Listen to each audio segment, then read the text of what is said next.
Welcome to conversations. मैं आपका host, आपका दोस्त मुख्तदर खान, और आज मैं आपसे इंडिया की जो सेकंड क्वार्टर का जो रिपोर्ट्स आए हैं कि इंडिया का जीडीपी ग्रोथ एकदम गिर गया है। एक्सपेक्टेशंस ये थे, रिजर्व बैंक का प्रेडिक्शन था 7%। वॉल स्ट्रीट के जितने भी इकोनॉमिस्ट थे वो कह रहे थे कि 6.5% के करीब, 6.5 6.6%, बाद लोग 6.7 कर रहे थे। रिजर्व बैंक कह रहा था 6.5 से जाके 7% भी हो सकता है इंडिया का जीडीपी ग्रोथ। वो सारा का सारा गिर कर 5.4% आया है। ये जुलाई अगस्त सितंबर का जो सेकेंड क्वार्टर है इस 24-25 फाइनेंशियल ईयर। तो उसकी जो वजूहत है उसके बारे में बात करूंगा। मैं देख रहा था इंडिया के टेलीविजन चैनल्स वगैरह कि वो बहुत ही ऐसा डायर प्रिडिक्शंस कर रहे हैं कि इंडिया की इकोनॉमी एकदम रुक गई है, ग्रोथ। मुझे ऐसा नहीं लगता। मुझे लगता है कि ये थोड़ा सा ऐसा डिप है, and there is still momentum और हेडविंड्स इंडिया के फेवर में है। तो मैं आपको basically I want to discuss कि इसको कैसा समझा जाए, ये 5.4% ग्रोथ रेट। इसी पिछले साल इसी क्वार्टर में इंडिया का ग्रोथ रेट वाज अबव 8%। तो अगर इंडिया के पास से कंपेयर करें तो you can see that it has decline significantly. और फिर पिछले क्वार्टर में भी 6 साढ़े 6% के ऊपर था। तो क्या हो रहा है इंडियन इकोनॉमी में, उसके बारे में बात करेंगे। लेकिन उससे पहले प्लीज कॉन्वर्सेशंस को सब्सक्राइब करें, वीडियो को लाइक करें, बेल आइकॉन जरूर दबाएं और इस वीडियो को दूसरों के साथ जरूर शेयर करें। तो पहले तो मैं आपको बता देता हूँ ब्रॉडली कि क्या हो रहा है। तो जो year quarter by quarter, year over year जो ग्रोथ रेट होती है, उसके मुताबिक जो रिपोर्ट्स आई हैं इंडिया की गवर्नमेंट की तरफ से, वो है कि इंडिया की इकोनॉमी हैज ग्रोन बाय 5.4%। ये पिछले 18 महीने में सबसे लो है, यानी पिछले 7 क्वार्टर्स में इतना लो ग्रोथ नहीं हुआ है। और पिछले क्वार्टर में 6.7% था, उससे गिर के 5.4% हुआ है। तो सवाल ये उठता है कि क्या इंडिया की इकोनॉमिक ग्रोथ रुक रही है, स्लो हो रही है। अगर आपको याद होगा कि 3-4 साल पहले इस तरह की बातें चाइना की इकोनॉमी के बारे में भी कह रहे थे, जो 7-8% से ग्रो हो रही थी वो सडनली गिर गई। और इस क्वार्टर में मिसाल के तौर पे China has grown by just 4.6%। और अब चाइना के लिए 5% is the target growth rate. तो क्या इंडिया की इकोनॉमी भी ऐसा गिर के इधर फ्लैट होने वाली है, या ये गिर के फिर रिकवरी हो जाएगी? That is the main question going forward. तो पहले तो मैं बता देता हूं कि क्या वजूहत है इंडिया की इकोनॉमी के स्लो डाउन की। तो अगर आप जब खोल के देखते हैं तो सबसे बड़ा शॉक तो ये आया कि माइनिंग के चक्कर में इंडिया की इकोनॉमी, जो सेक्टर है माइनिंग का, वो श्रिंक हुआ है। जो मैन्युफैक्चरिंग सेक्टर हुआ, जिस पे इतनी मतलब सरकार बातें करती है कि हम चाइना को रिप्लेस करने वाले हैं as the global manufacturing hub.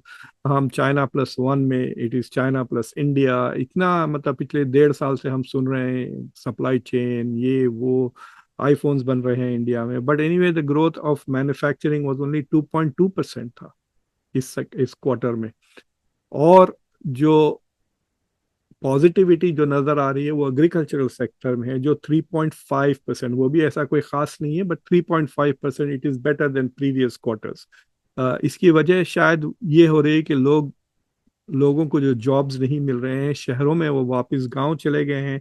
और वहां पर फिर वो एग्रीकल्चर में जॉब ले रहे हैं पार्ट टाइम, बाज अनपेड, बाज पेड, बाद अपने खानदान की खेतियों में काम कर रहे हैं। तो may be because there is तकरीबन 60 मिलियन, कह रहे हैं कि 6 करोड़ के करीब लोग वापस रूरल एरिया और एग्रीकल्चर में चले गए, उसकी वजह से वहां पे प्रोडक्शन में आपको थोड़ा बहुत इंक्रीज नजर आ रहा है। जो दूसरा जो सबसे ज्यादा इम्पैक्टफुल है, वो इंडिया का प्राइवेट कंजम्पशन में रिडक्शन हो गया है। यानी अगर आप देख रहे हैं कि मोटरसाइकिल्स खरीद रहे हैं, 4 व्हीलर्स, 2 व्हीलर्स, कंप्यूटर्स, टेलीविजन्स वगैरह, वो कमजोर हो गई है। मतलब उस रेट से नहीं बिक रहे हैं जितना पिछले क्वार्टर में बिक रहे हैं। तो हाउस होल्ड स्पेंडिंग थोड़ा कमजोर हो गई है, जिसके वजह से इकोनॉमिक एक्टिविटी इकोनॉमी की लोअर हो रही है। और ये कह रहे हैं कि द रीजन फॉर दिस कि हाउस होल्ड खर्चात कम कर रहे हैं, क्योंकि एक के इंडिया का ऑलरेडी प्राइवेट डेट यानी गवर्नमेंट सरकार के कर्जे की बात नहीं कर रहा, जो इंडिविजुअल्स हैं क्रेडिट कार्ड वगैरह पे जो कर्जे लिए हुए हैं वो बहुत ज्यादा हो गया है। और दूसरी चीज ये है कि तनख्वाहें स्टैग्नेंट है, यानी तनख्वाहें बढ़ नहीं रही हैं, तो फिर खर्चे कैसा बढ़ेंगे।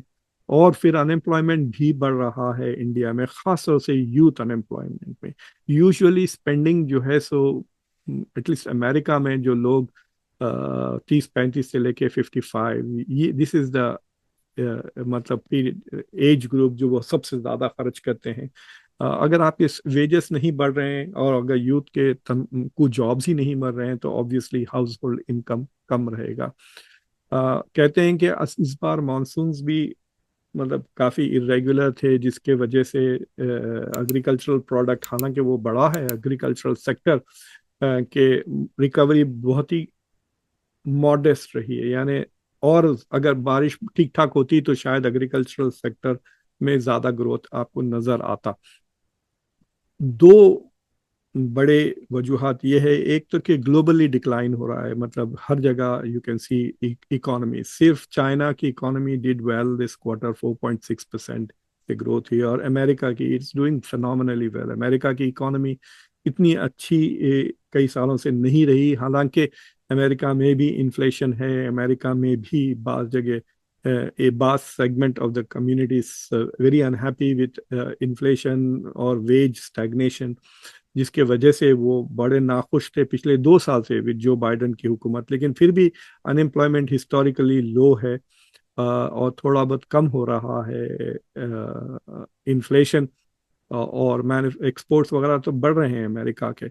सो these are the only 3 economies जो ग्रोथ हाई। इंडिया अभी भी फास्टेस्ट ग्रोइंग इकोनॉमी है among the major economies, the fifth biggest economy, और चंद ही महीनों में it will become the third biggest. क्योंकि जो दूसरे बड़े इकोनॉमीज है, यूरोप की इकोनॉमी ले लें, यूरोपियन यूनियन की, जर्मनी को ले लें, जापान को ले लें, इन सब की बहुत ही ज्यादा मतलब they are all very shrinking. Japan की जो जीडीपी श्रिंक होते जा रही है। एक जमाने में जापान की जीडीपी $6 ट्रिलियन थी, आज से कई साल पहले। तो उसको अगर आप एडजस्ट करते हैं फॉर टुडेज इन्फ्लेशन के हिसाब तो शायद $7 ट्रिलियन की होती, लेकिन अब वो गिर के $4 ट्रिलियन के करीब आ चुकी है। China is around, Japan is around 4.3-4.4 trillion. तो जर्मनी की economy is also not doing well. Europe में कोई भी ऐसी इकोनॉमी नहीं है जहां पे आप देख के कह सकते हैं वाह क्या टेरिफिक परफॉर्मेंस है इस साल। तो उसका असर हो रहा है इंडिया के एक्सपोर्ट्स पर भी, और इंडिया के जो इन्वेस्टमेंट्स आ रहे हैं उस पर भी। इन्वेस्टमेंट फिर दोबारा चाइना की तरफ जाने लगे हैं, इंडिया से भी थोड़े प्राइवेट इन्वेस्टमेंट्स विड्रॉ होके चाइना की तरफ चले गए हैं। तो ओवरऑल यू कैन सी कि कई जगहों से नेगेटिव इम्पैक्ट हो रहा है इंडिया की इकोनॉमी पर। और जो फाइनल सबसे बड़ा मसला ये है कि इंडिया की जीडीपी का सबसे बड़ा जो राज है इंडिया की ग्रोथ का, वो इंफ्रास्ट्रक्चर स्पेंडिंग जो सरकार कर रही है। तो जो गवर्नमेंट ने एयरपोर्ट्स बनाए, रोड्स बनाए वगैरह, उससे जीडीपी का ग्रोथ बहुत तेजी से होता है। जितना सरकार या तो टैक्सेशन के थ्रू या कर्जे के थ्रू पैसे लेकर कंस्ट्रक्शन वगैरह में इन्वेस्टमेंट करें, तो देखिए आप कंस्ट्रक्शन इंडस्ट्री भी आपको नजर आएगी कि it has not done well compare to the previous. उसमें भी थोड़ा डिक्लाइन हुआ है, 7% का ग्रोथ हुआ है, 7.1, आई थिंक पिछले क्वार्टर में 7.2% ग्रोथ था। तो ये जो इन्वेस्टमेंट्स गवर्नमेंट का जो कैपेक्स कहते हैं, कैपिटल एक्सपेंडिचर जो करती है सरकार, that was the major driving force. क्योंकि पिछले कई क्वार्टर से कंज्यूमर स्पेंडिंग नहीं हो रही थी, यानी इकोनॉमी सिर्फ गवर्नमेंट के खर्चे पर चल रही थी, और जो प्राइवेट सेक्टर में इन्वेस्टमेंट्स भी नहीं आ रहे थे, और हाउस होल्ड स्पेंडिंग भी कम थी। इसके वजह से इंडिया की जीडीपी थोड़ा लड़खड़ा रही है, इसे 6, 6.5, 8 के बजाय 6, 6.5% के रेट पर चल रही थी। हम बार बार यही कहते हैं कि भाई it's the fastest growing economy. मैं उसके बारे में भी आपसे बात करूंगा इस शो में, क्योंकि that is a misleading indicator. तो एनीवे क्योंकि सरकार की जो एक्सपेंडिचर था वो कम हुआ है, और उसके वजह से भी मैं आपसे कह रहा हूँ कि इट इज़ क्वाइट पॉसिबल कि आप अगले क्वार्टर में देखेंगे कि Indian economy is going to recover.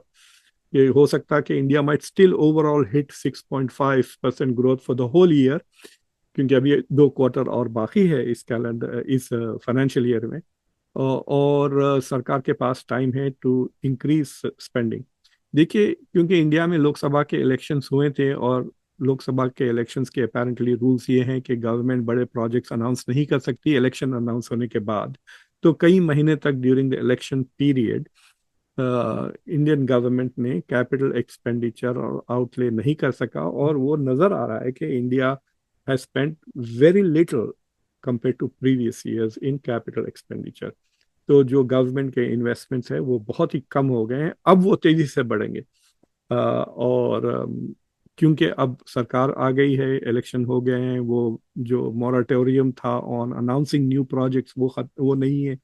तो मुझे लगता है कि इट इज़ क्वाइट पॉसिबल कि थर्ड क्वार्टर में there will be lot of government expenditure projects वगैरह। अदानी को भी बचाना है, उसके मार्केट शेयर बहुत गिर गई है, तो उसको भी बहुत नए नए प्रोजेक्ट्स मिलेंगे, ये बनाओ वो बनाओ ये बनाओ सरकार के पैसों से। तो there will be a huge spike I think of government spending, और फिर जीडीपी का growth will try to come back to 6.5% साल के खत्म होने तक। तो ये सूरत हाल है। बाज लोग बहुत परेशान हो रहे हैं, जिसके वजह से मेरे ख्याल से स्टॉक मार्केट में भी थोड़ा हलचली मची हुई है कि क्या इंडिया की इकोनॉमी स्टैग्नेट हो रही है या नहीं। अगर ये स्टैग्नेट होने लग जाती है तो अगर ये बात फैल गई दुनिया में कि इंडिया की इकोनॉमी भी स्लो हो रही है, देन ये जो कांस्टेंट डिस्कशंस हो रहे हैं कि India as a place to invest, तो फॉरेन इन्वेस्टमेंट्स भी आना बंद हो जाएंगे। दैट इज द कंसर्न, और उस वजह से भी मुझे लगता है कि सरकार थर्ड क्वार्टर में मेजर प्रोजेक्ट्स अनाउंस करेगी, ताकि जो कॉन्फिडेंस है इंडियन इकोनॉमी में वो बरकरार रहे। अब मैं आपको एक चीज बताना चाह रहा हूँ कि देखिए, इंडिया की इकोनॉमी कुछ 5.5% से, I want to do some math, 5.5% से ग्रो हो रही थी इस क्वार्टर में, और चाइना की 4.6% से, और अमेरिका की 2% से। तो हम कहते हैं कि India is the fastest growing economy, major economy. जब मैं आपसे बात करता हूँ इंडिया की जीडीपी पर कैपिटा, यानी अमेरिका की पर कैपिटा इनकम तकरीबन $85,000 है पर पर्सन। यानी इतनी इकोनॉमी इतनी बड़ी है कि हर आदमी की इनकम ऑन एन एवरेज 85,000 है। मेरे घर में 5 लोग हैं, मेरी माँ को मिला के, इसका मतलब ये नहीं है कि हम लोग $4 लाख बनाते हैं, इट्स एवरेज। क्योंकि इलॉन मस्क और बिल गेट्स बिलियंस बनाते हैं। तो anyway the average comes to per capita GDP India की 80, अमेरिका की $85,000 है, और इंडिया की बहुत कम है, 2,700 2,800 के लगते हैं। G20 में सबसे गरीब मुल्क इंडिया है on per capita. In fact south Africa जो सेकंड पुअरेस्ट कंट्री है, वो तकरीबन 2.5 गुना ज्यादा है, उनकी पर कैपिटा इनकम 6,000 के करीब है। तो जब मैं GDP per capita which will give you the correct sense of आम आदमी का आपको हैसियत पता चल जाती है। लोग कहते हैं नहीं नहीं नहीं, let's not talk about this, let's talk about GDP growth, क्योंकि उसमें इंडिया का नंबर ज्यादा है, 6.57 से ग्रोथ हो रही। तो आपके साथ मैं सिंपल मैथ करता हूँ। देखिए, अमेरिका की जो जीडीपी है टोटल, वो अबाउट 27 करोड़ से ज्यादा है, $27 ट्रिलियन है। आई डोंट नो क्रोस में कितना होता है, 27+ ट्रिलियन। तो let us take the lower estimate of $27 trillion. $27 trillion का 1% होता है $270 बिलियन, और अमेरिका 2% से ग्रोथ हुआ है। यानी इस क्वार्टर में साल भर में India America will grow with about $540 billion. तो उसका अगर आप एक चौथाई हिस्सा कर ले for this quarter, so America's growth will be around close to 135 billion dollars का एक्चुअल जीडीपी ग्रोथ है। मैं देख रहा था, जो कैलकुलेशंस मुझे समझ में नहीं आए, जो इंटरनेट पे अगर आप ढूंढे, जो इकोनॉमिस्ट जो कह रहे हैं, वो अराउंड $300 बिलियन से कह रहे हैं कि economy has grown by $300 billion. अगर आप जापान चाइना का लेते हैं, विच इज अराउंड $19 ट्रिलियन उसकी इकोनॉमी है, and it has grown at रफली 4.6%। तो अगर आप वो ले लें तो उसका 190 बिलियन इज इट्स 1%। 190 है, उसको आप 4.6 से अगर आप मल्टीप्लाई कर लें, तो तकरीबन ट्रिलियन डॉलर के करीब आ जाता है, और उसको डिवाइड कर दें 4 से, because 1 quarter, so it's growth is about $250 billion हो जाती है इस क्वार्टर का growth in terms of actual numbers. और इंडिया का जो इकोनॉमी है वो $4 ट्रिलियन की है, यानी इंडिया का जो 1% है, that is $40 billion. 1% of India's economy is $40 billion, क्योंकि ओवरऑल 4 ट्रिलियन के करीब है। तो अगर India is growing at 5.4% in the year, तो 5.4 तो 216 बिलियन डॉलर्स साल भर का ग्रोथ है। उसका आप एक चौथाई ले ले तो $54 बिलियन का ग्रोथ हुआ इस क्वार्टर में। तो आप ये कह सकते हैं कि India is growing the fastest economy, India is growing at the rate of $50 billion पर quarter. China is slower than India, growing at $250 billion per quarter, and America is slower than everybody, growing at 140, $150 billion for this quarter. So it depends on how you measure these things. देखिए, आपको number अच्छा लग रहा है percentage, तो उसमें आप ले लें। अगर आपकी तनख्वाह $10,000 है और आपकी तनख्वाह $1,000 से बढ़ गई है, तो आपको 10% ग्रोथ हो जाएगा। और अगर मेरी तनख्वाह 10 लाख है और अगर वो 0.1% से भी बढ़ गया, तो it's in real terms it is more money. So anyway, ये बातें दिल को बहलाने के लिए अच्छी हैं, but in in real terms these are very serious issues on the economy. बात मुख्तसर सी ये है कि if India has to reach the goals Viksit Bharat bye 2047, तो ये 2,800 वाली जीडीपी पे नहीं पहुंचेंगे, और ये 5.4 6.5 ये रेट पे नहीं गुजरेगी। India can be the fastest growing economy for the rest of the 30-40 years, but it will never reach the middle income का जो टैग है, और वो नंबर बढ़ते जा रहा है। अभी इंडिया का 2,700-800 है जीडीपी, तो मिडिल इनकम बनने के लिए, आप लोअर मिडिल इनकम के लिए you have to be around 4,400 के करीब। अगर इस वक्त अगर आपको हाई इनकम बनना है तो डेवलप्ड कंट्री, तो 12-13 हज़ार डॉलर जीडीपी होनी चाहिए, यानी 3-5-6 गुना ज्यादा। India has to be 5 to 6 times richer than what it is today। तो ये 5%, 6%, 7% ग्रोथ से नहीं होने वाला है। India will have to grow at 8-9-10% rate for the next 20-24 years to become Viksit Bharat. तो आई थिंक द फोकस उस तरह के आर्बिट्ररी बेंचमार्क्स से लेके क्या फायदा। देखिए, जब अगर इंडिया 2050 में भी अगर 14-15 हज़ार डॉलर, $20,000 जीडीपी पर कैपिटा बन भी जाती, तो क्या हो सकता कि ऑलरेडी, मतलब it will be 1/4 of America आज से 25 साल बाद।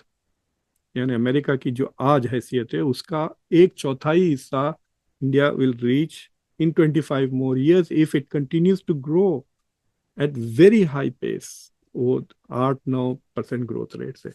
तो आई थिंक इंडिया इस तरह की बातें करना छोड़े and focus more on improving the quality of life of ordinary people. अभी भी देखिए आप, 80 करोड़ लोगों को खाना भिजाया जाता है, राशन भिजाया जाता है, इलेक्शंस लड़ रहे हैं लाभार्थी स्कीम्स पर कि हम लाड़की बहन को इतने पैसे देंगे, लाडली बहन को इधर देंगे, वहां पर मतलब all parties are doing this. तो I think the focus should be more on quality of development, human development index पे ज़्यादा तवज्जो दें बनस्बत ओवरऑल ग्रोथ रेट, वो भी परसेंटेज में। एब्सोल्यूट नंबर्स में लेके रख लें आप कि अगर चाइना 4.5% से ग्रोथ होते रहा और आप 5.5% से ग्रोथ होते रहे, तो the divergence is not going to converge. आप देखते हैं नंबर्स में इन एब्सोल्यूट टर्म्स कितना तेजी से वो आगे बढ़ ही जा रहा है। So these are some of the things to keep in mind कि, बट आई थिंक जितना डिप्रेशन दूसरे चैनल्स पे नजर आया, मैं उतना डिप्रेस नहीं हूँ, because I think that India की इकोनॉमी की वाइब्रेंसी जो जो भी है, it is because of government spending, government के खर्चा की वजह से। और इसके बारे में मैंने डेट के बारे में भी बात किया, आप जाके देख लें वो शो ऑन इंडियाज डेट अभी सिर्फ 82-83% of the debt to GDP ratio है. So India is going to borrow more money and India is going to spend more. आप देखना third or fourth quarter में, and then GDP will come back up. So I'm not worried about the GDP growth rate, but I think कि अगर 7% भी हो जाता है ना, it's not something great to talk about. हाँ, ये बोलने के लिए अच्छा है कि it's the fastest growing economy among major economies, but India के लिए that rate is not high enough. So anyway, I hope कि ये conversation आपको सोचने पे मजबूर किया हो. तो प्लीज़ कॉन्वर्सेशंस को सब्सक्राइब करें, वीडियो को लाइक करें, बेल आइकॉन ज़रूर दबाएं और इस वीडियो को दूसरों के साथ ज़रूर शेयर करें. अंटिल नेक्स्ट टाइम, मैं आपका होस्ट, आपका दोस्त मुख्तदर खान. Take care.